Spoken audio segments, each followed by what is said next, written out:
मंडळी, सध्या महाराष्ट्रात मोदींचे अधूनमधून दौरे सुरू आहेत.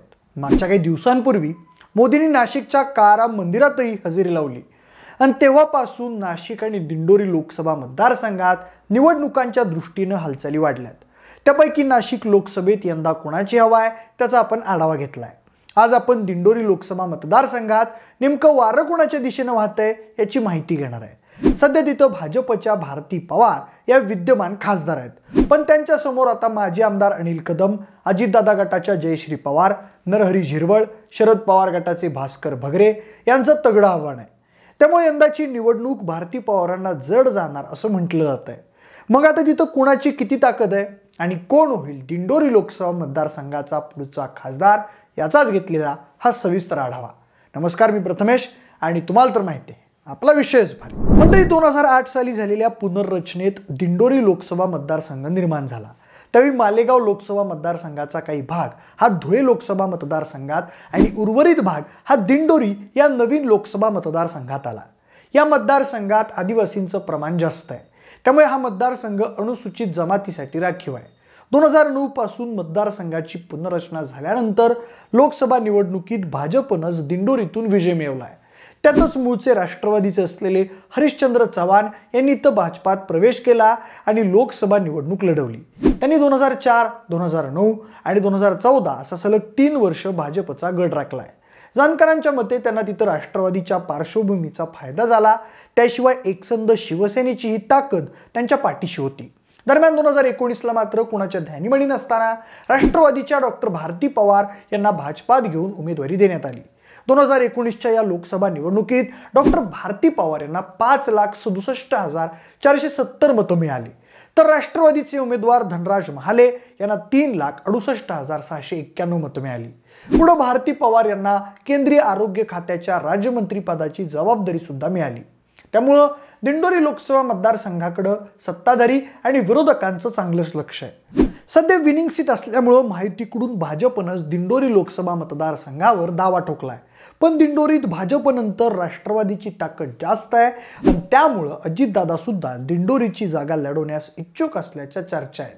दुसऱ्या बाजूला महाविकास आघाडीचा विचार केला तर राष्ट्रवादी काँग्रेसमध्ये झालेल्या फुटीचा मोठा फटका दिंडोरीत महाविकास आघाडीच्या उमेदवाराला बसू शकतो असं बोललं जात आहे. आता ओबीसी नेते छगन भुजबळ यांचंही दिंडोरीत वर्चस्व असल्यामुळं महाविकास आघाड्यांनी पर्यायानं शरद पवारांसाठी तिथं लढाई अटीतटीची असू शकते असं बोललं जात आहे.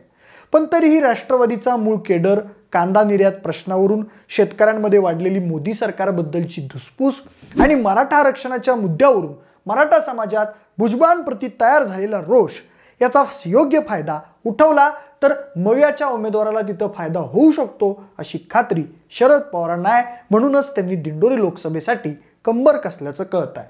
म्हणून तर छगन भुजबळांनी अजितदादांना साथ दिल्यानंतर शरद पवारांनी सगळ्यात पहिल्यांदा नाशिकच्या येवल्यामधून भुजबळांविरोधात सभा घेत विरोधकांना इशारा दिला होता. खरं तर शरद पवार गटाकडून दिंडोरी तालुक्याचे अध्यक्ष आणि जिल्हा परिषद सदस्य भास्कर भगरे यांचंही नाव सध्या तिथं चर्चेत आहे. त्याशिवाय शिवसेना ठाकरे गटात असणारे माजी आमदार रामदास चारोस्कर, यांच्या पत्नी सुनीता चारोस्कर यांच्या नावाची देखील चर्चा सुरू आहे. दरम्यान कागदावर ही लढत सोपी दिसत असली तरी भाजपमध्येही उमेदवारीवरून रस्सीखेच आहे. विद्यमान खासदार डॉक्टर भारती पवार यांच्या विरोधात मतदारसंघात नाराजी असल्याची चर्चा आहे. त्यामुळे भारती पवारांचा पत्ता कट होण्याची शक्यता आहे.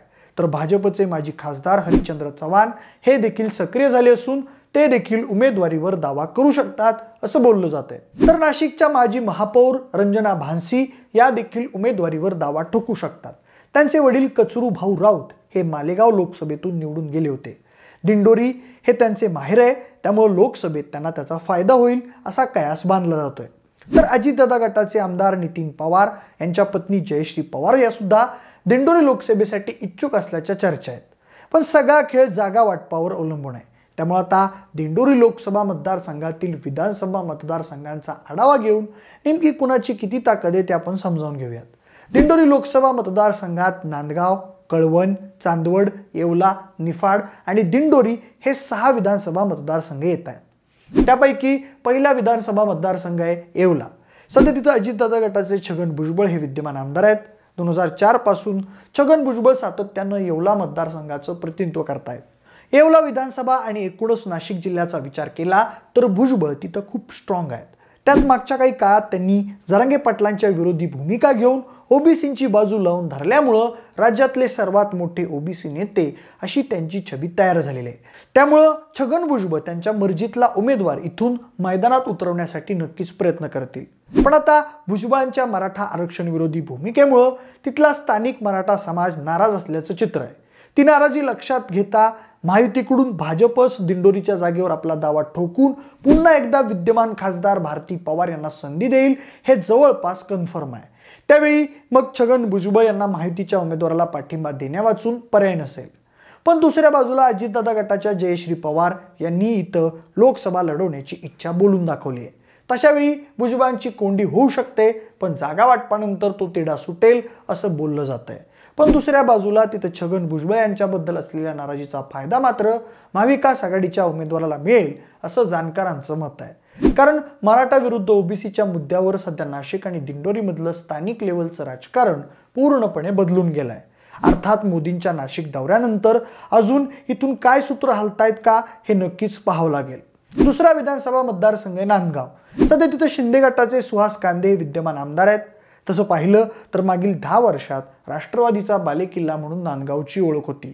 छगन भुजबळांनी तिथं आपलं वर्चस्व राखलं होतं. पण सुहास कांदे यांनी 2019ला छगन भुजबळ यांचे सुपुत्र पंकज भुजबळ यांचा पराभव केला. दरम्यान आता पंकज भुजबळ व सुहास कांदे हे महायुतीत एकत्र आहेत, म्हणजे ते महायुतीच्या उमेदवाराला समर्थन देतील असं सांगितलं जातंय. पण तरीही विधानसभा उमेदवारीच्या दृष्टीनं त्यांच्या जो अंतर्गत संघर्ष सुरू आहे त्या धर्तीवर ते नेमकी कोणाची बाजू घेणार याबद्दल अद्याप स्पष्टता नाही.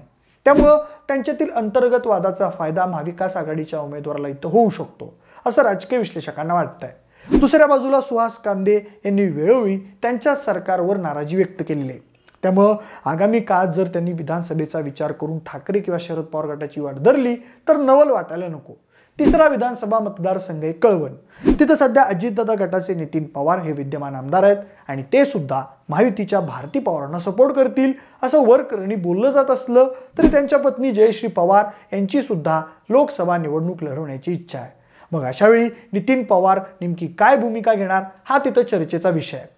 एक अशी शक्यता वर्तवली जाते की जर जयश्री पवारांना महायुतीकडून लोकसभेचं तिकीट मिळालं नाही तर त्या शरद पवार गटात प्रवेश करतील आणि महाविकास आघाडीकडून निवडणूक लढवतील.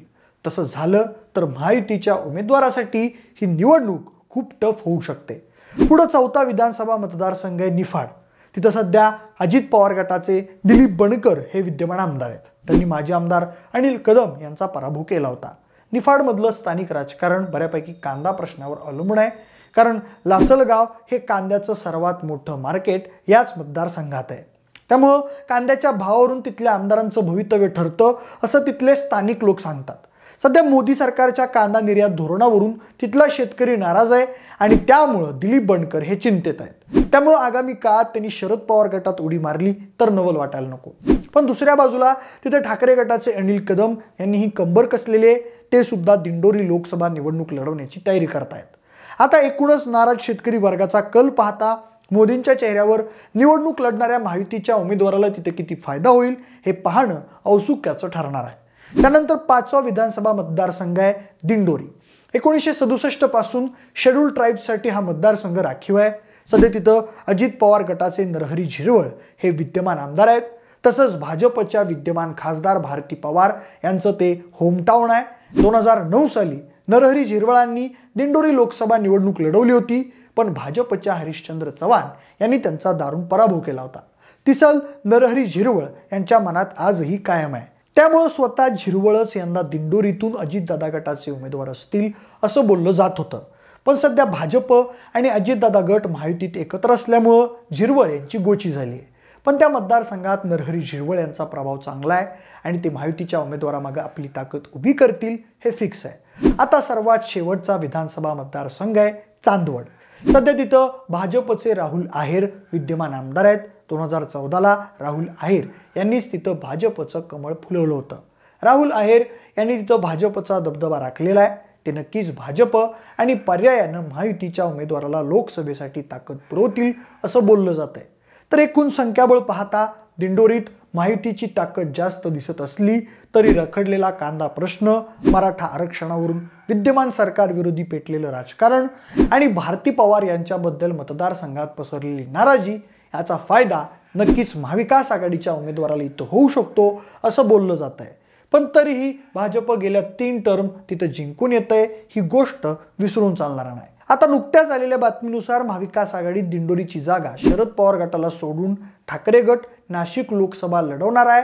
पण आता या बातमीला किती अंतिम आधार मिळतोय हे पाहण्यासाठी आपल्याला थोडं अजून काही दिवस थांबावं लागेल। अर्थात गेल्या लोकसभा निवडणुकीत राष्ट्रवादीतून लढलेले धनराज महाले यांचाही या मतदारसंघातील रोल महत्त्वाचा ठरणार आहे। तसंच माकपकडून या मतदारसंघात उमेदवार न देण्याची शक्यता आहे। तरी मार्क्सवादी कम्युनिस्ट पक्षाचे माजी आमदार जीवा पांडू गावित यांची भूमिकाही इथून निर्णायक अशी असणार आहे। पण तुम्हाला नेमकं काय वाटतंय, यंदा दिंडोरी लोकसभेची जागा कोणाच्या वाट्याला जाईल? सध्या तिथं कुणाची ताकद जास्त आहे?